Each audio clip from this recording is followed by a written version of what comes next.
Je suis avec. Mademoiselle Luisa Victoria Lojongo, Vous êtes de quel pays? de Congo-Brazzaville, Et vous vivez dans quelle ville? la ville de Shenyang au nord. Ok. Pourquoi avez-vous fait le déplacement aussi loin pour venir ici à Nanjing? J'ai effectué le déplacement parce que d'abord, quand j'ai vu l'information dans le groupe, c'est ce que j'ai toujours recherché depuis que je suis venue en Chine ici. Et je me suis juste dit que c'était la meilleure occasion pour moi. Et je n'ai pas été déçue aussi. Je pense que après avoir vu et entendu tout ce qui s'est passé aujourd'hui, ça en valait vraiment la peine d'effectuer ce déplacement. J'ai beaucoup appris. Vous avez beaucoup appris. Et qu'est-ce que vous avez appris jusqu'à présent? Et parmi tous les panélistes qui sont passés, vous a le plus marqué? Ils m'ont tous marqué parce qu'ils avaient des projets tous différents, mais tout autant enrichissants. Et ça m'a donné une autre vision de la Chine que celle que j'avais auparavant parce que pour moi, je ne me je me disais auparavant qu'il n'y avait pas moyen de, pour nous, étrangers, surtout de peau noire, il n'y avait pas vraiment moyen de réaliser d'aussi grandes choses ici en Chine. Et une fois après avoir vu ces gens parler, présenter leurs projets, ça a changé toute ma vision. Et qu'est-ce que vous attendez pour la suite de l'événement? Parce que ce n'est pas encore terminé. C'est pas encore terminé et j'espère déjà faire d'amples connaissances, m'ouvrir aux gens et apprendre encore plus. D'accord, merci. Merci. Salut, tonton Will. Salut frère. Satisfait de toute cette première partie? Très content parce que je sens que les gens apprécient beaucoup. Il y a l'engouement. Chacun essaie de donner un peu ce qu'il sait afin que la conférence soit belle et profitable à tout le monde. Et vu l'engouement, tu trouves que les gens ont eu quand même assez de temps de pouvoir assimiler ce que les panélistes ont essayé de passer comme message? En tout cas, je ne cache pas de dire que de par ce que je vois, des témoignages que je vois de gens, je peux dire que les gens apprécient. Parce que si les gens sont restés éveillés du début jusqu'à la fin de la première partie, ça veut dire quand même que le contenu qui a été diffusé est de la bonne qualité. D'accord. Et la seconde partie va commencer dans peu de temps. Comment tu te prépares? Vous allez l'aborder? Bon, mais on va l'aborder de la plus naturelle, de manière la plus naturelle possible, comme d'habitude, hein, parce que tu sais, quand on partage des expériences comme ça, ce ne sont pas des choses que tu vas apprendre dans un livre, mais c'est des choses que tu as apprises, que tu connais, que tu as vécues, que tu veux partager avec les autres. Donc, le cœur ne bat pas, quoi, tu es tranquille, quoi. En tout cas, merci. Et puis, c'est un plaisir de t'avoir dans nos micros. Merci beaucoup. Merci. Salut, Ça va? oui, ça va très bien. Pas trop fatigué? Non, non, non. Vous êtes là depuis 13 heures. Ah, bah ouais. Quand même, mais ça va. Ok. Alors, comment a été cette première partie? Parce qu'il y a une seconde. Comment vous l'avez trouvée de façon générale? C'était très édifiant et intéressant. It's okay. C'était très édifiant et intéressant. J'ai beaucoup aimé parce que particulièrement moi, je suis étudiante en médecine et donc j'ai toujours cru qu'en tant qu'en étudiant la médecine, c'est pas possible en fait de pouvoir avoir ce mindset de développer quelque chose en étant en Chine. Mais après avoir écouté les intervenants, j'ai senti que ouais, c'est possible en fait. Ils m'ont redonné ce boost que, étant donné que j'étudie la médecine, je peux chercher à chercher un peu plus, à entreprendre ici ou peut-être au pays par rapport à mon domaine d'études, pourquoi pas. Donc, D'accord. Et j'ai pas posé la question. Vous venez d'où? je viens de Tianjin, mais je suis gabonaise. De Tianjin. Waouh. Tianjin, c'est limite à l'est du pays. Ouais, nord-est. Oui, parce que c'est quand même loin. Donc, vous trouvez que ça a été très fructueux de faire ce long déplacement? It was worthy. C'était très, très, très, très, très, très, très... C'était quoi le mot frustrant? It was worthy to make it. Définitivement. Parce qu'on apprend. Parfois, on se limite dans un certain endroit et un certain environnement. On se dit qu'on connaît tout et qu'on a déjà tout vu. Moi, venant à Nanjing ici, je suis étonnée d'abord de voir qu'il y a toute cette communauté. C'est la première fois? En venant ici, oui, c'est la première fois. C'est ma première fois. D'accord. Et comment tu te prépares pour la seconde partie de la cérémonie? Je suis très excitée. En tout cas, en termes d'explication, vous allez avoir du bon contenu après parce que on a 3 panélistes qui vont dire encore, ils vont aller plus dans les détails que les premiers. C'est pas pour dire que ceux qui étaient avant, ils n'ont rien fait. Ils vont rentrer en profondeur. Exactement. Alors, quel est le message que vous voulez apporter à toutes ces personnes qui n'ont pas fait le déplacement? Je dirais que ça vaut le coup. Et quand on est toujours à la recherche de la connaissance et du développement personnel, c'est mieux de venir à l'école de la vie. L'école de la Vous allez intégrer l'école de la vie. Définitivement. D'accord. Ben donc, merci, c'était un plaisir. Et en passant, vous n'avez pas dit votre prénom ou votre nom. Moi, c'est mademoiselle Denise. Enchanté, Denis, et bienvenue parmi nous. Bonjour, Oui, bonjour, bonjour. je suis avec qui? Ben, vous avez devant vous Monsieur Glenardo, bon, connu par Général Glenardo, mais voilà, aujourd'hui tu peux m'appeler par Glenn, ça marche. D'accord. Mais Monsieur Glenardo, moi je vous connais. Ouais. Oui, mais la communauté aimerait savoir pourquoi avez-vous fait ce déplacement ici à Nanjing? Ah oui, très bonne question. Bon, d'abord, c'est pour soutenir les initiatives, parce que vous devez noter qu'ici en Chine, il y a vraiment un problème en fait sur la mentalité. Bon, on ne va pas dire qu'en Chine, partout dans le monde, pour nous les Africains, il y a un problème en fait de mentalité. Et ce genre d'événements permettent à chacun de changer en fait la mentalité, parce que je donne un exemple rapide. Tu peux avoir des millions, mais si tu n'as pas la bonne mentalité, tu ne peux rien faire. Et ces genres de conférences permettent à ce que tu viennes toujours prendre des nouvelles idées et aussi encourager, voilà, investir dans les projets des autres et voilà. Donc en gros, il y a plusieurs raisons, mais pour ma part, voilà l'une des raisons principales qui fasse à ce que je sois là ici. D'accord. Ici, nous sommes encore à la pause. Ouais. Nous allons avoir une seconde partie. Mais pour cette première partie, quel a été le panéliste qui vous a le plus marqué en termes de tout?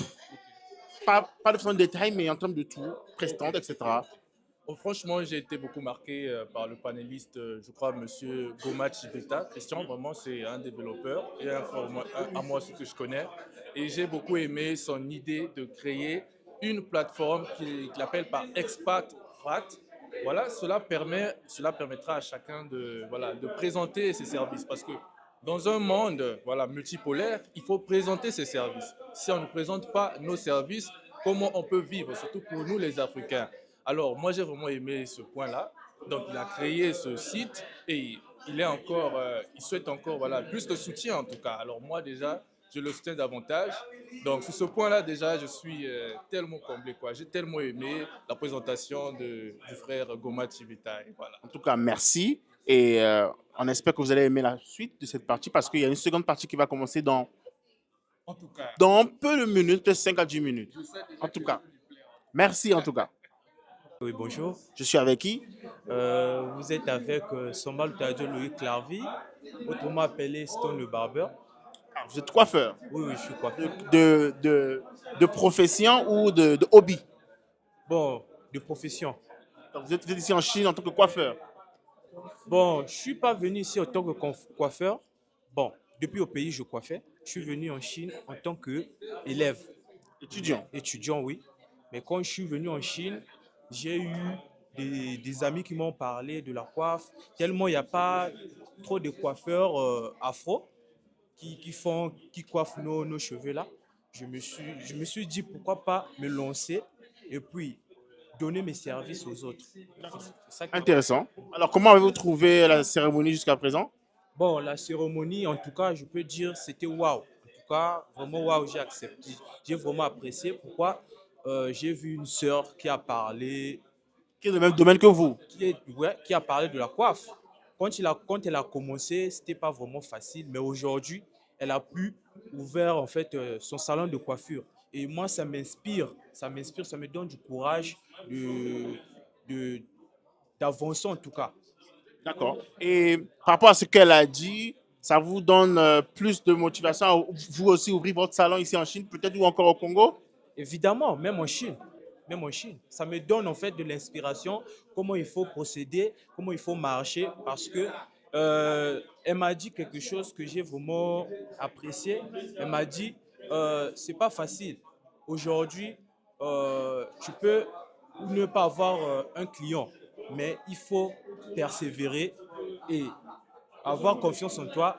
Mets-toi dans la tête que demain, ça va marcher. D'accord. En tout cas, merci d'avoir répondu à nos questions et j'espère que vous allez aimer la suite de cette conférence. Nous avons une seconde partie qui va commencer dans peu de temps. Merci.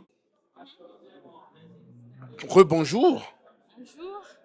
Vraiment, c'était un plaisir pour moi de non seulement d'avoir vu que tu as fait le déplacement ici à Shanghai, désolé, à Nanjing, autant pour moi, et magnifique présentation, naturelle, il y avait tout.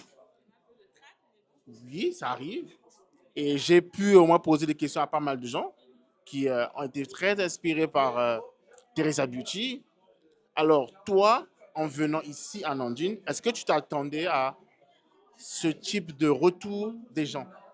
À dire vrai, non, pas vraiment. Pourquoi? Pas vraiment. Je me disais également que peut-être que les gens ne seront pas intéressés, comme monsieur a dit tout à l'heure. Celui de la vie, c'est quoi? L'école de la vie. L'école de la vie, parce qu'il y a tellement parfois des gens qui ne sont pas intéressés à ce genre d'événement. Donc je ne m'attendais pas à ce qu'il y ait déjà autant de monde en fait.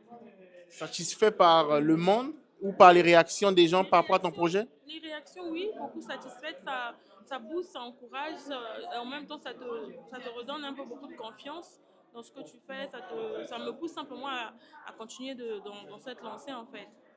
Et moi, je te félicite et je t'encourage à encore faire plus, vu les projets que tu as dit tout à l'heure. Et nous sommes à la pause. J'imagine que tu as eu des contacts, des gens qui t'ont contacté, sont venus vers toi pour te poser beaucoup de questions. Et comment tu vas aborder la suite de la conférence? C'est vrai que c'est la première partie, il y a une seconde partie après. Tu t'attends à quoi? Ça s'est passé en fait. Tu n'as pas d'idée, tu n'as pas quelque chose derrière la tête qui peut arriver, je sais pas. Honnêtement là non. C'est à toi de me dire. Non, mais je peux te dire, si je te dis, ça devient. C'est plus. Non, il n'y a pas de surprise, c'est juste que c'est plus intéressant. Intéressant, ok, je vois. En tout cas, merci de vouloir passer à travers nos micros. Et j'espère qu'on va te voir plus souvent dans ce genre de cérémonie. Et bonne chance encore, bon courage surtout pour Teresa Beauty. Merci. Merci. Alors bonjour, Bonjour, je suis avec. Roger Simba, Vous venez d'où? du Congo-Brazzaville. Je fais mes études actuellement à Hangzhou. Hangzhou. D'accord. Première fois en Nanjing? C'est ma troisième fois. Oui. Et quelles sont vos impressions pour cette première partie? Très impressionné et juste le fait de retrouver les Africains se réunir pour faire des partages sur l'intellect, sur l'innovation, l'entrepreneuriat, c'est quelque chose de très pertinent. Et les interactions avec ces jeunes Africains, plus précisément qui viennent du Congo, partager leurs idées de projets, partager ce qu'ils font comme projet, les études en Chine, combiner les études, l'entrepreneuriat, la vie et autres. C'est un monde d'apprentissage et pour moi aussi qui fait des recherches sur l'innovation et l'entrepreneuriat, être dans ce genre d'environnement, c'est encore promoteur aussi pour moi. Ça me construit beaucoup, j'apprends assez.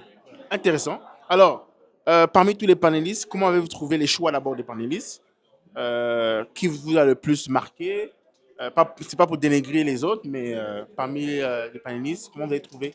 Bon, tous ces panélistes, ils sont venus avec des projets très pertinents et ça contribue à résoudre des problématiques au niveau de l'Afrique ou bien ça contribue à aider les Africains, la diaspora même aussi en Chine.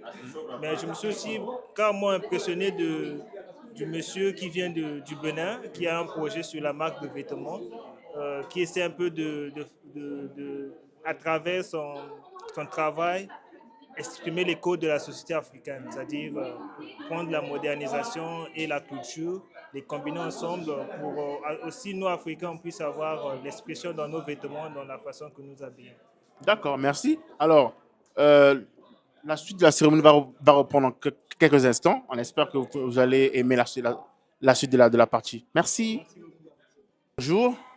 Oui, bonjour. Je suis avec. Avec Monsieur Prestige de Beaune, ingénieur technique dans l'impression 3D.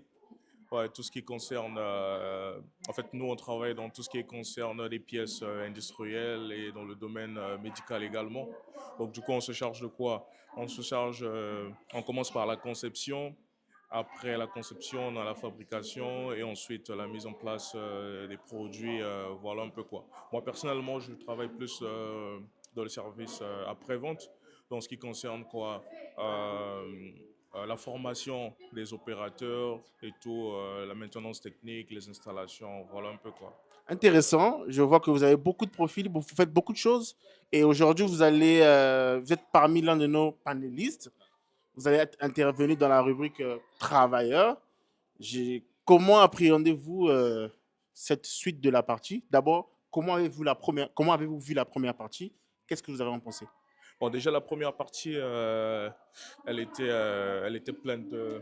Elle était super, si je peux dire ça comme ça, avec beaucoup de surprises, avec les projets entrepreneuriaux de tout un chacun et tout. J'ai beaucoup appris et tout, des expériences de tout un chacun. Et dans la seconde partie, nous allons, comme j'ai dit, ça sera pas, je sais pas, quelque chose d'inventé. Ça sera moi personnellement, mon expérience personnelle que je vais juste partager. Et j'espère que ça pourra aider à quelqu'un d'autre qui pourra peut-être se retrouver un jour dans la même situation. Voilà. D'accord, on va pas vous retenir pendant longtemps. Et bonne continuation. Merci. Merci. Bonjour, Bonjour, je suis avec. ingénieur Eddy Kamoni. OK. Monsieur Eddy, c'est pas aujourd'hui que je vous connais. Ça fait déjà pas mal de temps. D'abord, c'est un plaisir pour moi de vous voir ici. Pourquoi avez-vous fait le déplacement de Xi'an pour Nanjing? En tout cas, j'étais absent de la Chine, comme tu savais. À mon retour, j'ai vu que tu as posté quelque chose.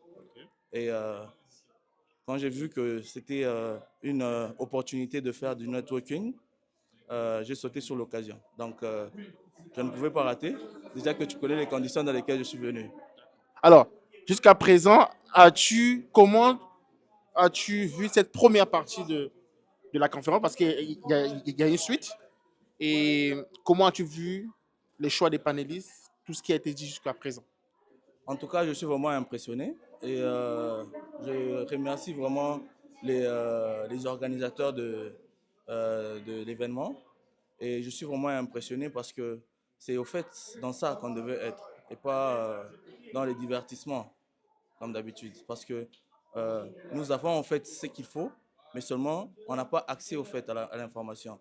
Alors, grâce à ce genre d'événement, on se découvre et voilà. En tout cas, on vous souhaite une bonne continuation pour cette seconde partie et on vous retrouvera peut-être à la fin. Merci en tout cas d'avoir fait le déplacement. Merci, c'est moi qui vous remercie. Merci beaucoup.